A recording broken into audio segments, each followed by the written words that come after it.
kembali lagi dengan saya Rio Christian dalam acara Ngopi Seru. Sudah lama kita tidak bertemu sahabat seruput. Kali ini Ngopi Seru kedatangan seorang tamu spesial. Dia adalah seorang pembicara, seorang trainer yang luar biasa. Dia adalah seorang wanita tangguh. Salah satu di antara sekian banyak trainer yang ada di Indonesia yang memiliki klien-klien luar biasa. Sebelum kita mau bahas lebih jauh dengan bintang tamu, kembali sahabat seruput saya kembali ingatkan, ya, yang di bawah ini, tolong subscribe YouTube channel Rio Christian, kemudian ditunggu juga like-nya, kemudian juga ditunggu komennya untuk setiap episode yang telah tayang. Nggak perlu panjang lebar, tamu kita kali ini adalah Sri Sumahardani. Yeay, Mbak. Salah gini sekarang, Mbak. Kan saya lagi COVID. Iya, udah COVID ya. Mbak, di Gimana, acara yuk? Ngopi Seru itu ada tos ngopi. Sebelum Mbak menyapa Yap. para sahabat seruput. Sip, Ya. kita ngopi dulu. Iya. Kita minum ya. Pagi-pagi ketemu kopi langsung seger, Mbak. Luar biasa. Ini kopinya bikin semangat nih Pak Rio ya. Siap. Mbak, ada yang mau disampaikan untuk teman-teman sahabat seruput yang ada di Bali hari ini sama seluruh Indonesia? Iya, baik, hai, selamat pagi semuanya. Apa kabar? Bertemu kembali dengan saya Sri Sumahardani, tapi kali ini bukan di Sri Sumahardani Academy, tetapi di sahabat-sahabat seruput ngopi. Ngopi Judulnya apa? seru.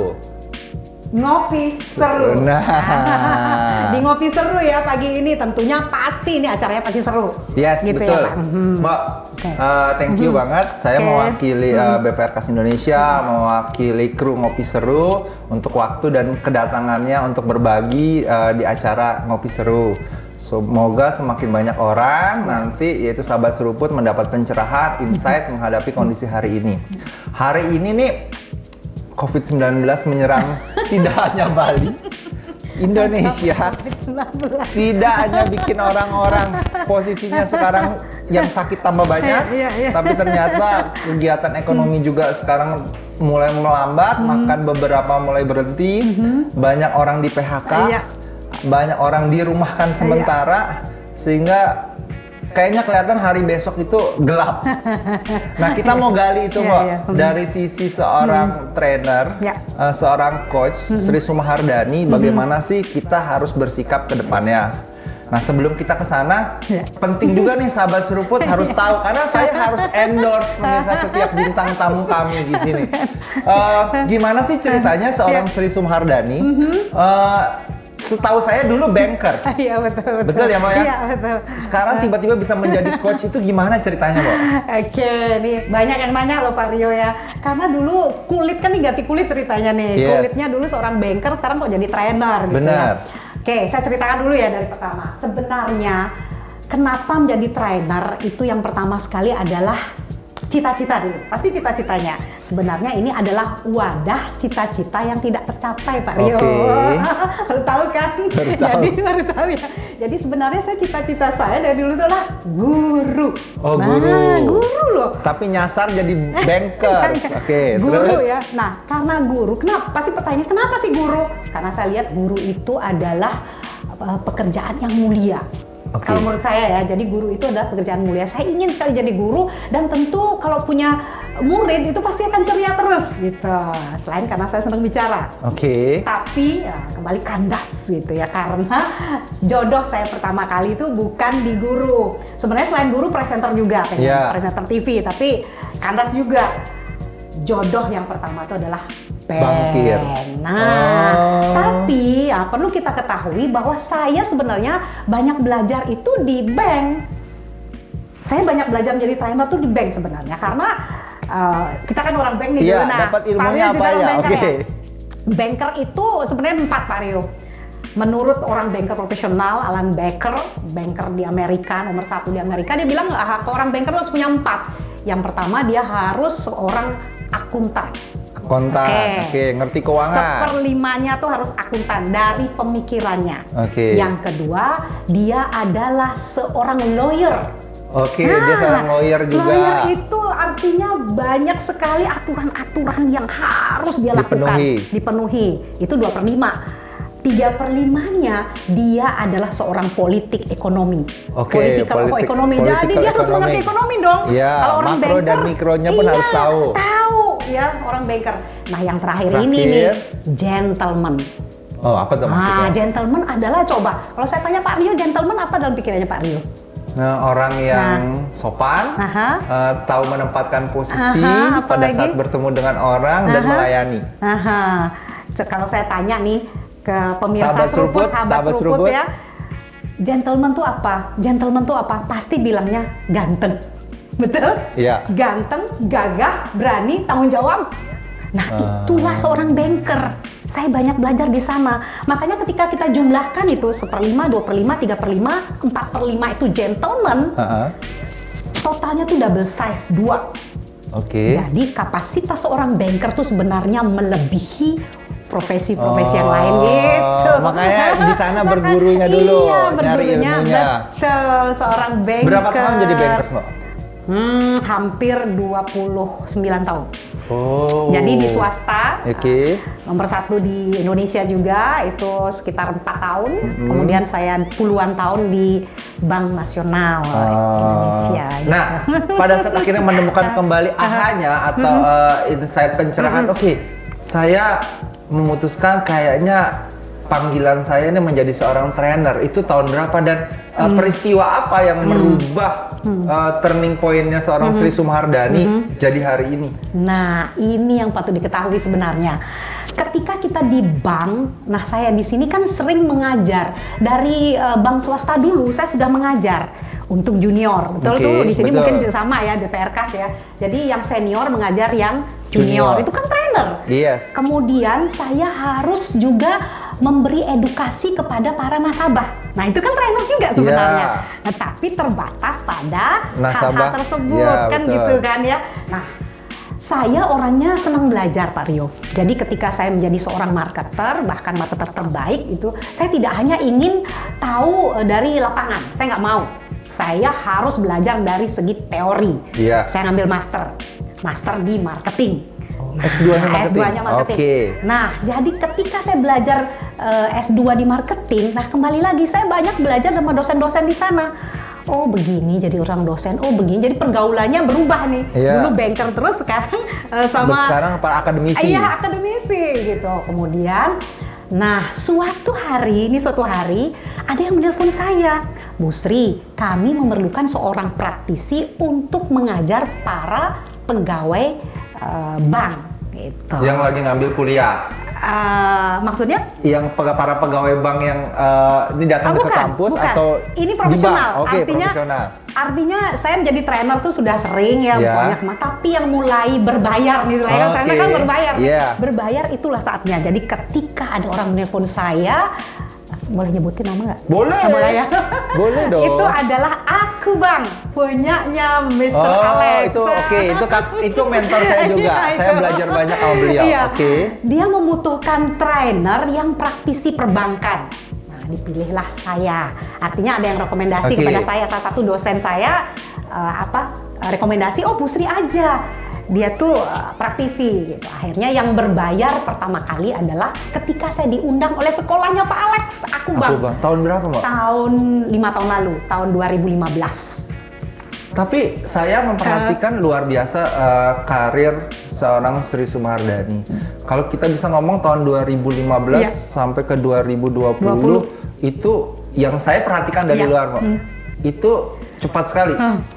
Cepat sekali dalam membina kliennya, dapat kliennya itu luar biasa. Apalagi seorang wanita itu nggak gampang, karena persaingan dalam bisnis training itu berat, sama kayak di perbankan. Betul.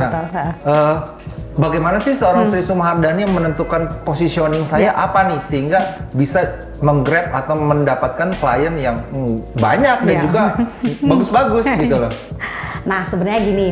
Banyak sekali, saya dibilang kan wanita, perempuan inspiratif ya. Banyak sekali saya menginspirasi orang bahwa yang namanya jualan suara itu juga menjanjikan gitu ya, ya. Nah terus bagaimana, pertanyaan Pak Nio kan bagaimana caranya kok 5 tahun kok sudah bisa melonjak gitu ya.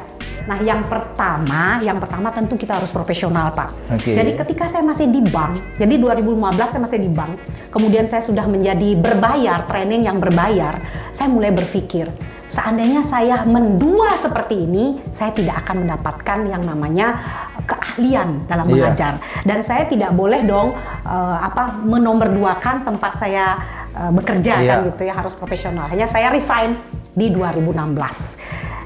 Resign. Oke, 2016. Jadi saya 2015 saya resign. Berarti 2015 sampai 16 tuh masih dua dunia, Iya, masih memainkan dua dunia. Oke, 2016. Dimana saya hanya bisa hari Sabtu fokus. Minggu Oke. gitu ya. Hari biasa nggak bisa. Iya. Nah, tapi di proses itu saya sudah mulai. Contohnya ini, saya ngambil yang namanya sertifikasi. Oke. Nah, harus tuh sertifikasi seorang Trainer. trainer harus ada. Saya ambil itu walaupun saya masih kerja waktu itu. Saya ambil cuti, saya mengambil sertifikasi. Yang kedua, saya tentu memperbaiki terus ilmu-ilmu. Jadi bukan hanya ilmu di lapangan, tetapi ilmu-ilmu dari keilmuan benar. Oke. Karena paham. saat ini gini, orang yang ingin menjadi trainer, dia menganggap apa yang dia punya tuh sudah cukup. No. Nggak bisa. Nggak bisa. Nggak bisa. Baik seorang praktisi atau ilmuwan. Ini dua ini harus Terus di-combine. meng-upgrade Iya, dirinya. harus mengupgrade. Dan juga kalau menjadi seorang trainer itu harus punya brand dong. Iya. Nah, Kita jangan positioningnya? ikuti. Nah, saya selalu memposisikan bahwa saya ini adalah trainer yang menyenangkan. Trainer Yang menyenangkan. Oke. Gini, saya teliti nih, banyak sekali ketika orang mau belajar, mau training, itu males. Ya. Aduh males deh, capek, udah kerja, training lagi. Nah, saya membuat bagaimana training ini menyenangkan karena jiwa saya adalah seorang entertain. Ya, Nah, karena merefresh iya. juga si murid datang Betul. dapat malah refreshing Betul. dia. Nah, Oke. itu juga memerlukan keahlian, Pak Rio. Ah. Jadi bukan hanya apa yang kita miliki ilmu dan sebagainya. Karena seorang pembicara, ini ada 3 Pak yang harus tahu. Oke, seorang pembicara Saya ada harus 3. punya 3. Apa? Me, konten, Konten. deliver. Oke. Nah, Terus salurkan. Diri kita. Diri kita ini bukan siapa-siapa. Siapa yang mau dengerin? Iya, Coba benar, Pak. benar. Kalau pejabat pasti didengerin. Pasti dengerin. Pengusaha sukses didengerin. Ya, Iya. tokoh masyarakat didengerin. Iya. Nah, kita bukan siapa-siapa. Ya. Harus 2 ini yang dikuatkan, konten dan Kontennya, deliver. isi materinya dan terdeliver. Oke, materi sekarang Pak Rio, materi umum yang saya ajarkan, materi umum semua. Marketing semua orang bisa. Public speaking semua orang bisa. Service banyak sekali orang bisa. Apalagi personality, banyak orang bisa. HRD banyak orang bisa. Tapi gimana caranya? Nah, kontennya biasa, kita bikin luar biasa di deliver penyampaiannya. Jadi ketiga ini, nah kalau sekarang silahkan nilai saya, mungkin 3-tiganya sudah ada di saya. Me-nya orang sudah lihat, oh yang bicara sang penyihir. Kemudian yang kedua kontennya, oh bagus. Ternyata tuh antara lapangan dan ini Dan praktik di-combine. teorinya Di-combine jadi Nah, bagus. oke. Kemudian delivernya luar biasa. Cara menyampaikannya. Bagus. Nah, kalau mau pertama-tama pilih nih. Kalau bukan siapa-siapa ya delivernya yang dikuatin. Nah, deliver yang dikuatin gimana? Nah, ini memerlukan jam terbang. Terus latihan. Iya, terus praktis. latihan. Oh. Nah, kemudian kalau sumpama delivernya ini kita harus banyak belajar. Ada 3 sebenarnya. Ada 8 sebenarnya untuk mencapai seorang pembicara yang bagus. Harus ini dulu dimiliki, Pak. Oke, Saya minimal mungkin- 4. Apa tuh, Mbak? Tidak ada minimal nih. Oh, harus 8-8 Harus ya? 8-8-nya harus Oke. dimiliki kalau ingin menjadi Artinya mau 100% trainer yang bagus. mau ngambil Iya. subjek sebagai seorang trainer. Betul, saya ambilnya kan di mie-nya dulu nih Pak. Oke. Belum bukan di delivernya. Yes. Delivernya nanti kita bicara di mie-nya saya supaya dipandang gitu. Kalau dia tidak punya mie ini, dia harus bangun. Ada 8 yang namanya value. Untuk jadi membangun seorang ya mie. performa yang tinggi untuk menjadi seorang trainer. Wih, luar biasa. Banyak nih, 8 nih. Luar Mau biasa. tahu? 8 loh. Oke. Oke. Wah, Ya. tadi saya sedikit tergelitik ada sang penyihir. Sering banget seorang Sri Sumahardani Iya. itu diidentikan dengan sang penyihir. Apa maksudnya, Mbak? Kan udah gini saya- Apakah saya pakai mau mantra-mantra sehingga semua orang gitu mau mendengarkan dengan happy atau apa? Ini menarik gitu loh. Pertanyaan Pak Rio itu pertanyaan klasik sekali. Sang penyihir ya. Nah gini, sang penyihir sebenarnya dari buku saya nih, kalau pernah membaca buku saya, di dalamnya adalah sang penyihir. Ya, salam senyum sang penyihir kan gitu ya Pak Rio ya. Nah, sang penyihir itu sebenarnya adalah ungkapan ketika kita mulai yang namanya sebuah pertandingan itu ya, kita menang duluan sebelum dinilai sama orang lain. Kita menang duluan sebelum dinilai oleh orang lain. Oke. Nah, itu saya contohkan seperti itu. Contohnya nih, ketika waktu itu nih true story nih. Jadi ketika saya berlomba bernyanyi, kan ada juri tuh, juri. Kalau juri biasanya kan orang grogi. Nah, bagaimana caranya kita tuh menang duluan sebelum bertanding? Caranya adalah dengan tersenyum. Oh. Nah, jadi sebenarnya sang penyihir itu adalah dari senyuman sang penyihir. Jadi senyum kita dapat menyihir orang lain. Menang sebelum bertanding. Dan itu yang saya pakai. Jadi di mana-mana salam senyum sang penyihir. Kalau orang sudah tersenyum biasanya menang duluan.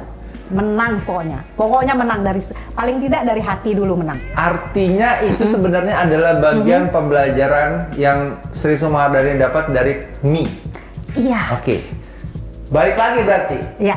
Apa 8 faktor untuk menciptakan Mi diri kita? Kalau kamu mau menjadi trainer atau kamu sebagai pemimpin perusahaan pun menurut saya penting. Menjadi pebisnis punya 8 material Mi itu penting. Apa Mbak? Bagi dong Mbak. 8 ya. Nah ini mungkin saya sharingkan ke teman-teman semua yang pengen jadi trainer, yang sudah punya kontennya ya. Ada 8. Sahabat seruput, dengerin baik-baik, kalau perlu dicatat sahabat seruput. 8 ya kan? 8 faktor Mi ya kan untuk menjadi seorang trainer. Oke. Silakan, Yang pertama kesiapan. Kesiapan. Kalau kita mau berbicara di depan orang lain harus siap. Siapnya tuh 2. Materi, penampilan. Materi termasuk propertinya ya. Yang kedua, habis kesiapan, kesungguhan. Jadi ketika kita berbicara di hadapan orang lain harus sungguh-sungguh, jangan terlalu banyak bercanda ya. Sungguh-sungguh. Nah, orang yang bersungguh-sungguh itu biasanya akan antusias. Ketika dia mulai semangatnya terasa waktu sungguh-sungguh. Ya. Yang ketiga ada namanya kesederhanaan. Sederhanaan itu artinya dari kata-kata jangan terlalu banyak. Umpamanya kita berhadapan dengan orang banyak, istilah-istilah jangan terlalu. Jangan istilah-istilah yang terlalu tinggi yang orang tuh nggak paham. Gitu. Sederhana itu satu yang saya bilang tadi dari penyampaian, yang kedua dari penampilan harus sederhana ya. Tapi artinya sederhana itu tidak juga terlalu standar. Artinya masing-masing bisa melihat positioningnya audiensnya lagi siapa ini. Jangan terlalu berlebihan gitu loh. Yang mau didengerin dandananmu apa omonganmu kan gitu kan. Ilmunya.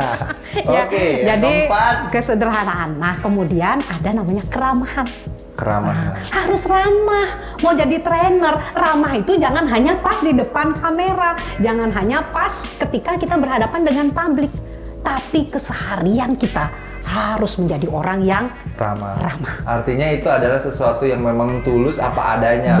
Bukan sekedar di depan kamera, di depan audiens saja. Menjadi lifestyle itu. Jadi jangan sampai orang, Bu Sri kalau ngajar ramah, tapi ketemu di swalayan, Bu Sri senyumnya nggak bisa.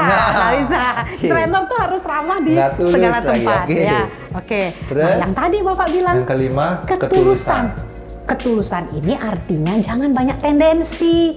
Kalau pembicara itu tendensinya banyak, mohon maaf ini politik, ya, kemudian uang, ya, itu sudah beda, nggak tulus.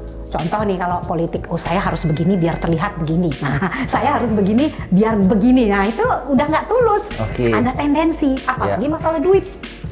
Gini nih Pak, trainer, kalau duit ini penting nih ya, finansial masalahnya. Kita harus profesional. Jadi ketika saya deal nih dengan Pak Rio, Bu Sri ngajar jadi trainer dibayar sekian, gitu ya. Udah, ketika kita berhadapan dengan orang lain jangan lagi ingat-ingat berapa saya dapat honor, itu nggak bisa. Jadi baru sedikit dapat honor, setengah hati. Ada biar aja ya, sudah selesai, nggak bisa, standar aja. Baru banyak, baru semangat, nggak bisa. Itu yang namanya ketulusan. Keenam, kewajaran. Jangan dibuat-buat. Kita memang selalu ada yang namanya contoh atau role model itu pasti Iya. ada ya. Tapi jangan saya harus mengikuti dia. 100% copy paste Oh, dia. itu wajar aja. Oke. Kita menyampaikan kalau saya seperti ini adanya ya sudah, saya wajar. Oh. Kewajaran artinya ketika saya bicara ya wajar, memang saya tipenya ceria, ini wajar. Artinya ya jadilah diri sendiri, ya kan? Berarti ada Betul. apa yang kurang dari diri kita, boleh kita ambil dari role model kita Iya, untuk betul, memperbaiki. Oke. Iya, iya. Ketujuh. Nah, ke-7 dan ke-8 ikuti free class sang penyihir, Pak. Yeay, tetap sahabat seruput. Oke, udah 6 dibagi, ke-7 ke-8 ikuti terus ya setiap training sahabat. Salam sapa sang penyihir. Salam senyum. Salam senyum sang penyihir. Oke.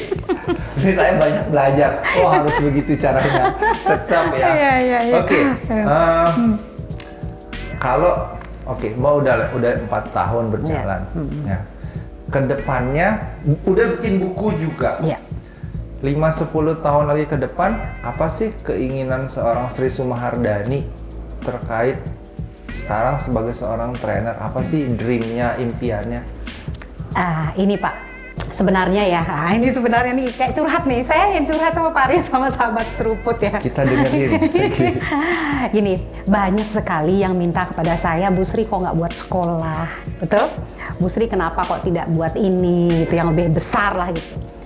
Saya memang mendedikasikan diri saya hanya sebagai trainer dan saya akan tahu batas umur saya sampai di mana, gitu. Oke, jadi saya di sini mohon maaf, jadi semua yang ingin saya punya sekolah apa saya redam dan belum ada dalam pikiran saya. Saya hanya menjadi trainer, membagikan ilmu, sharing dan sebagainya, membuat buku, memberi cerita-cerita inspiratif dan lain sebagainya. Dan saya inginkan nanti ada pengganti saya, penerus-penerus saya nanti. Jadi saya tidak serakah, Pak. Oke, artinya tetap 5-10 tahun lagi. Saya tetap. akan Buku menjadi sudah seorang siap. trainer. Buku Sudah siap. Yang kedua nih akan keluar. Kedua, ketiga langsung keluar. Oke. Nah, masalahnya nih Tunggu momen, karena masih ada COVID. Buku Sedih sudah banget siap. COVID ini. Nah, Buku sudah siap. Terus ya seperti itu. Jadi saya akan tetap menjadi perempuan inspiratif. Saya hanya menginspirasi dalam bentuk apapun nanti. Gitu. penting loh, karena gini, wanita Indonesia itu atau saya bilang perempuan Indonesia itu adalah sesuatu yang spesial. Kalau dia bisa untuk membangun, dia harus ngurusin keluarga, dia juga bisa berkarir, dia bisa melakukan kegiatan sosial yang menginspirasi seperti Mbak Sri Sumahardani. Nah, sekarang pertanyaannya, bagaimana sih seorang perempuan Indonesia itu untuk bisa ya kan minimal berbuat sesuatu yang lebih daripada yang hari ini? Karena mereka sering, udahlah saya udah ibu rumah tangga, udah takdir saya udah begini. Gimana sih Mbak caranya Mbak? Tentu yang pertama adalah niat. Niat dulu. Pasti ujung-ujungnya trainer lagi kan. Nah, kalau orang sudah berniat untuk memberi inspirasi kepada orang lain, dia sudah berniat untuk membagikan ilmunya, dia sudah berniat untuk membagikan pengalamannya, apapun bisa dia lakukan. Nggak usah jauh-jauh dulu. Ke tetangga sebelah bisa, ke teman-teman arisan bisa, ke banjarnya bisa. Di kantor umpamanya mempunyai ilmu lebih, ke teman-teman kantor bisa, jangan pelit ilmu. Itu dulu. Ya, jadi menjadi seorang perempuan nanti, aduh saya nggak bisa ngapain loh. Jangan hanya berpikir masalah keilmuan. Skill banyak, pinter memasak. Nah Bisa. itu kan Bisa bisa banget. Jadi YouTuber masak Iya, bisa. Kan? Jadi tidak harus selalu kita mikir yang besar-besar untuk membagikan sesuatu, untuk menjadi inspirasi bagi orang lain. Yang sederhana saja. Umpamanya dia dandannya bagus, silahkan make up rumahan. Atau badannya langsing terus nih kayak Pak Aryo nih. Nah, mungkin bagaimana cara menjaga agar body kita langsing tanpa biaya yang mahal. Kan bisa Iya, semuanya. untuk para perempuan Indonesia, kembali hari ini dapat sebuah insight. Apapun yang kita mau bikin, ya kan jangan ragu, mulai aja tapi tetap harus ada niatnya. Iya, Itu niat awal dulu. mula Betul. untuk kita melangkah berbuat sesuatu untuk sesuatu yang lebih baik.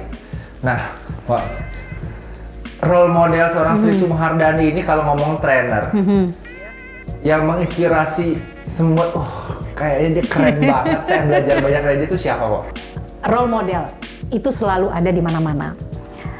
Klasik lagi, mungkin klasik. semua orang tahu Mr. TDW. Nggak mungkin nggak tahu kan sahabat seruput. Tung Desem Waringin ya. Ada role model. Kenapa, Mbak? Kenapa? Nah, Tung Desem Waringin. Ini saya ketika ikut trainernya beliau selama 1 minggu atau 2 minggu ya, saya lupa. Lama sekali. Biasanya kalau ikut kan cuma sehari atau sejam. Saya ikutnya tuh Yang 1 minggu. ya Master Breakthrough ya? Bukan, ini dari tempat saya bekerja, menyekolahkan para marketing. Oke. Jadi menyekolahkan lewat TDW. Iya, TDW Resources. Jadi oke. benar-benar itu digojlok dan di sanalah kebetulan saya selalu menjadi terbaik nih, peserta terbaik saya. Di kelas itu, di di kelas angkatan itu, itu, ratusan oke. loh seluruh Indonesia itu pesertanya, saya peserta terbaik. Dari sana saya belajar bagaimana menjadi seorang trainer, dan saya ingat sekali waktu memecahkan papan. Nah, kalau pernah ikut dengan beliau, Iya. seorang nama besar TDW pasti memecahkan papan di Iya. yang saya tulis di sana apa papannya? Apa? Ingin menjadi public speaker perempuan terbaik di Indonesia. Saya tulis seperti itu, padahal itu dulu belum kepikiran. Itu puluhan tahun lalu loh. Kalau nggak salah ya hampir 20 tahun kali ya. Oke. Ya 15-20 tahun lalu. Itu saya sudah memecahkan dengan tulisan seperti itu. Jadi saya walaupun dulu orang banker, tapi dalam pikiran saya sudah pengen sekali seperti beliau. Karena beliaunya yang menyemangati saya waktu itu. Dia bilang kepada saya, ini bibit ini gitu. Artinya setiap apa, kan ada salah satu seperti ini. Yang diajarkan sama beliau seperti ini. Ketika Anda tidak ada mic, ketika Anda berbicara tidak ada mic, lakukan sekeras-kerasnya Anda bicara. Siapa yang paling keras, dialah nanti yang memenangkan kompetisi itu. Iya. Saya Menguasai menang. audiens. Oke. Powernya keras sekali. Kalau beliau kan keras sekali powernya. Iya, betul. Ah, itu dari sana saya mempunyai inspirasi bahwa menjadi seorang trainer itu sangat menyenangkan. Wah, Iya. nggak jauh-jauh. Pak Tung, ya, pasti nanti Pasti ini Pak Tung programnya nih. nonton.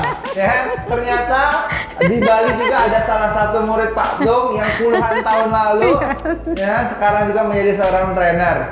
Dan beliau, ya kan, benar-benar terinspirasi sama Pak Tung. Doa yang terbaik Pak dari saya dan Bu Sri untuk Pak Tung. Iya, Iya. betul.